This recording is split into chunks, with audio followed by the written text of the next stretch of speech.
आरोप क्या है? सरल भाषा में समझिए। जब किसी व्यक्ति के खिलाफ पुलिस जांच और उपलब्ध साक्ष्यों के आधार पर यह प्रतीत होता है कि उसने कोई अपराध किया है, तब न्यायालय उस व्यक्ति को औपचारिक रूप से बताता है कि उस पर कौन सा अपराध लगाया गया है। न्यायालय द्वारा लिखित रूप में दी गई इसी सूचना को आरोप या चार्ज कहते हैं। सरल शब्दों में, आरोप वो लिखित सूचना है जिसके द्वारा न्यायालय अभियुक्त को बताता है कि उसने कौन सा अपराध किया है और किस कानून की धारा के अंतर्गत उस पर मुकदमा चलाया जाएगा। उदाहरण से समझिए। मान लीजिए किसी व्यक्ति पर मोबाइल चोरी करने का आरोप है।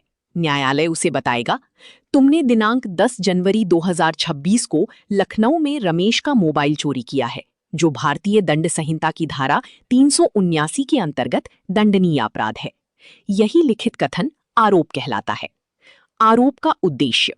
आरोप लगाने का उद्देश्य ये है कि अभियुक्त को स्पष्ट रूप से पता चल जाए उस पर कौन सा अपराध लगाया गया है, अपराध कब और कहां किया गया, किस कानून की धारा के तहत मुकदमा चलेगा, उसे अपनी सफाई में क्या कहना है। आरोप की अंतर्वस्तु, कॉन्टेंट्स ऑफ चार्ज। विस्तार से सरल भाषा में, जब न्यायालय किसी अभियुक्त के विरुद्ध आरोप तैयार करता है तो उसमें कुछ आवश्यक बातें लिखी जाती हैं ताकि अभियुक्त को स्पष्ट रूप से समझ में आ जाए कि उस पर कौन सा अपराध लगाया गया है। इन आवश्यक बातों को ही आरोप की अंतर्वस्तु कहा जाता है। नंबर 1, अपराध का नाम, नेम ऑफ द ऑफेंस। आरोप में सबसे पहले उस अपराध का नाम लिखा जाता है, जैसे चोरी, धोखाधड़ी, हत्या, मारपीट। यदि अपराध का कोई निश्चित नाम नहीं है तो उसका ऐसा विवरण दिया जाता है जिससे अपराध की प्रकृति स्पष्ट हो जाए। नंबर 2, संबंधित कानून और धारा, सेक्शन ऑफ लॉ। आरोप में ये अवश्य लिखा जाता है कि अभियुक्त ने किस कानून की कौन सी धारा का उल्लंघन किया है। उदाहरण, भारतीय दंड संहिता धारा 302 हत्या, धारा 379 चोरी, धारा 420 धोखाधड़ी। इससे अभियुक्त को यह पता चलता है कि उसके विरुद्ध कौन सा कानूनी प्रावधान लागू है। नंबर 3, अपराध करने का समय, टाइम ऑफ ऑफेंस।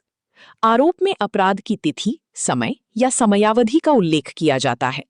उदाहरण, दिनांक 10 जनवरी 2026 को शाम 7 बजे। इससे अभियुक्त को यह स्पष्ट हो जाता है कि किस घटना के संबंध में मुकदमा चल रहा है। नंबर 4, अपराध का स्थान, प्लेस ऑफ ऑफेंस। अपराध कहाँ किया गया इसका उल्लेख भी आवश्यक है। उदाहरण, थाना हजरतगंज, लखनऊ में। ये जानकारी क्षेत्राधिकार और घटना की पहचान के लिए महत्वपूर्ण होती है। नंबर 5, पीड़ित व्यक्ति या संपत्ति का विवरण। यदि अपराध किसी व्यक्ति या उसकी संपत्ति के विरुद्ध है तो उसका नाम या विवरण लिखा जाता है।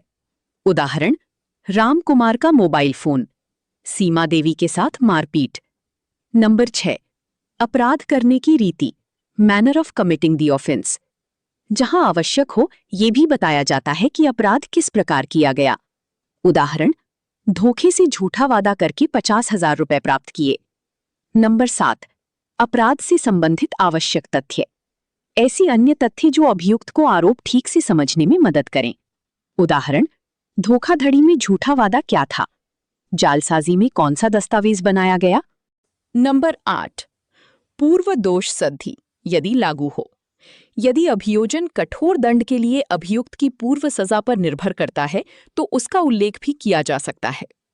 उदाहरण, तुमने दिनांक 10 जनवरी 2026 को लखनऊ में राम कुमार की मोटरसाइकिल चोरी की, जो भारतीय दंड संहिता की धारा 379 के अंतर्गत दंडनीय अपराध है।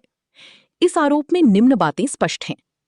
अपराध का नाम, चोरी, धारा 379 आईपीसी। तिथि, 10 जनवरी 2026। स्थान, लखनऊ। पीड़ित, राम कुमार। संपत्ति, मोटरसाइकिल।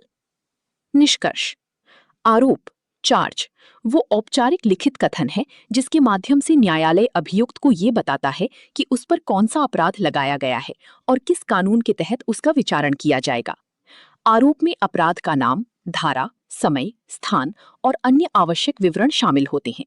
इससे अभियुक्त को अपनी रक्षा करने में सुविधा होती है। तो यदि किसी टॉपिक पर वीडियो चाहिए तो कमेंट बॉक्स में ज़रूर बताएं। अगर आपको यह वीडियो पसंद आया हो तो वीडियो को लाइक करें, शेयर करें। यदि आप इस चैनल पर नए हैं तो चैनल को सब्सक्राइब करें और बेल आइकन को भी प्रेस करें, जिससे आने वाली वीडियो का नोटिफिकेशन सबसे पहले आपको मिले। धन्यवाद।